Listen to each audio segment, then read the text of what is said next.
გამარჯობა, ჯავო. ჯავო. რასერენ ჩვენზე საერთაშორისო პრესა ოღონდ რამე მნიშვნელოვანი გითხარი რა, აჭარული იპყრობს მსოფლიოს და ეგეთი არ გვინდა. ხაჭაპური საერთოდ აღარ ახსენე. კარგი, მაშინ გამოვტოვებ ამას. Fitch-ის რეიტინგში საქართველოს დაწინაურდა ერთი საფეხურით, ვიყავით BB 2B მინუსით და დაგვიწერეს 2B თავისი შეფასების სკალა აქვს მაგათ. ანუ ეს უფრო მარტივად რო ახსნათ რა რეიტინგზეა საუბარი, ეს არის სუვერენული საკრედიტო რეიტინგი ქვეყნის, აი ადამიანებსაც ხო გვაქვს საკრედიტო რეიტინგები, სადაც აი გვაშავებენ ხოლმე ძირითადად. ხო. რო შევდივართ. აი ეგეთი რეიტინგი არსებობს სახელმწიფოებისთვისაც და ამ რეიტინგში დავწინაურდით ერთი საფეხურით, რაც ძალიან კარგია, მაგალითად მომავალში საქართველოს შეიძლება სესხი აიღოს უკეთესი პირობებით, უფრო დაბალ პროცენტში. გასაგებია, BB გავხდით ეს გასაგებია. ამაზე უკეთესი კიდევ რა არის? BB-ს ზევით სხვა. BB პლუსი, 3B მინუსით, 3B, 3B პლუსი, 2A მინუსით, A ჩვეულებრივი, A პლუსი, 2A მინუსით, 2A, 2A პლუსი და 3A. ესენია შემდეგ. ანუ ესე რომ შევხედოთ რა, სკოლაში ვართ თითქოს. რომელ კლასში ვართ ახლა? 2B პლუსი თუ გავხდებით, თამამად შეგვიძლია ვთქვათ, რომ სკოლაში შევედით. კარგია მაინც რა გინდა. მე ვჯერა ოდესმე 3A გვექნება ჩვენ. კიდევ გაქვს პოზიტიური სიახლეები. რა თქმა უნდა. პოპულარულმა ამერიკულმა გამოცემამ Thrillist-მა 2019 წლის 20 ტურისტულ მიმართულებაში დაასახელა საქართველო და სტატიის ავტორი ამერიკის მოქალაქეებს ურჩევს იმოგზაურონ საქართველოში. ციტირებ. სოფლიო რუკაზე საქართველოს მოსაძებნად თვალის მოჭუტვა დაგჭირდებათ.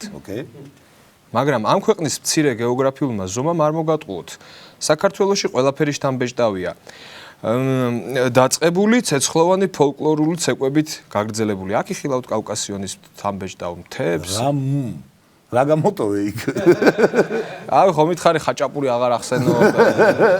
ანუ ესეც ხაჭაპურზე. ესეც ხაჭაპურით გვაქებს, გასაგებია. რამე წესიერი არ ჩანს ჩავა. რა ვქნა მიშა, აი ყოველდღე ვგუგლავ საქართველოს ეკონომიკური სასწაული, საქართველოს უდიდესი რეფორმატორი, საქართველოს ნესტა კანავარო ადამიანის უფლებების დაცვაში.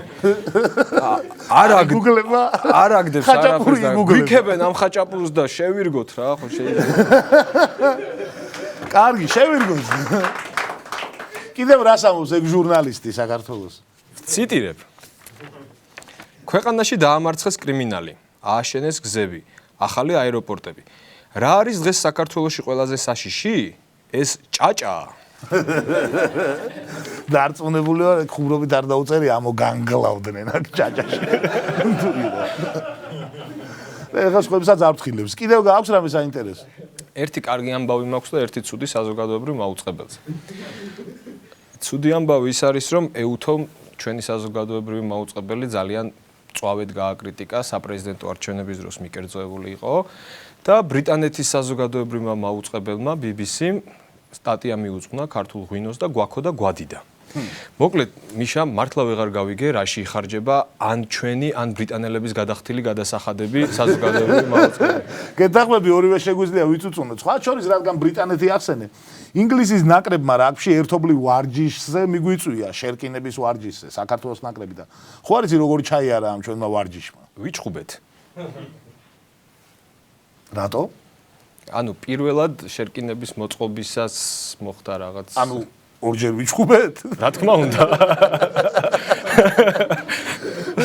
ორჯერ ვიჩხუბეთ. შევრიგდით მე? რა თქმა უნდა შევრიგდით. ორივეჯერ შევრიგდით. ეთქვა პირველად კარგად ვერ ვიჩხუბეთ და ამიტომ კარგადაც ვერ შევრიგდით. მეორე უკვე კარგად ვიჩხუბეთ და მე კარგად შევრიგდით. ბოლოსთვის კიდევ ერთი ამბავი მაქვს შემონახული სპორტიდან, ოღონდ ამჯერად ფეხბურთიდან.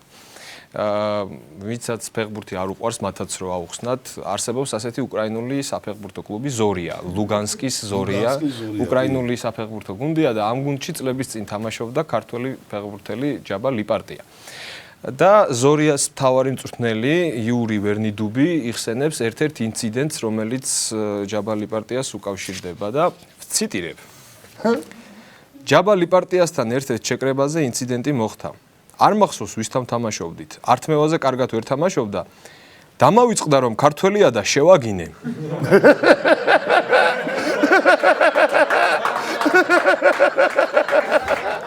ანუ საფეხბურთო წრეებში გაბაზრებულია, ხო? ქართველი თუ არის არ შეაგინოთ ამას. დავიწყდა. ანუ ახლა კარგად არის ბატონი იური კონტაქტურია. ყველაფერი გზია. ეს როდინდელი ინტერვიუა. ახალი ინტერვიუა და ძველი ამბავი გაიხსენა. გასაგებია. ანუ საფრთხე არ ემუქრება ამ ადამიანს. როგორც კი შემდეგ გაირკვა, თურმე ბოდიში მოუხდია და ამით ამოიწურა ეს ინციდენტი. ანუ გასახდელში შევიდა, მოუხადა ბოდიში. ანუ დაასწრო მოვლენებს. სანამ წავე სახეს მიიღებდა კონფლიქტი. ამ ოპტიმისტურ ნოტზე ჯავახ გემშვიდობები. მე ვარ მიშა მშულდაძე და თუ მოგეწონათ ეს ვიდეო, გამოიწერეთ ჩვენი გვერდი. არ დავკარგოთ ერთმანეთს.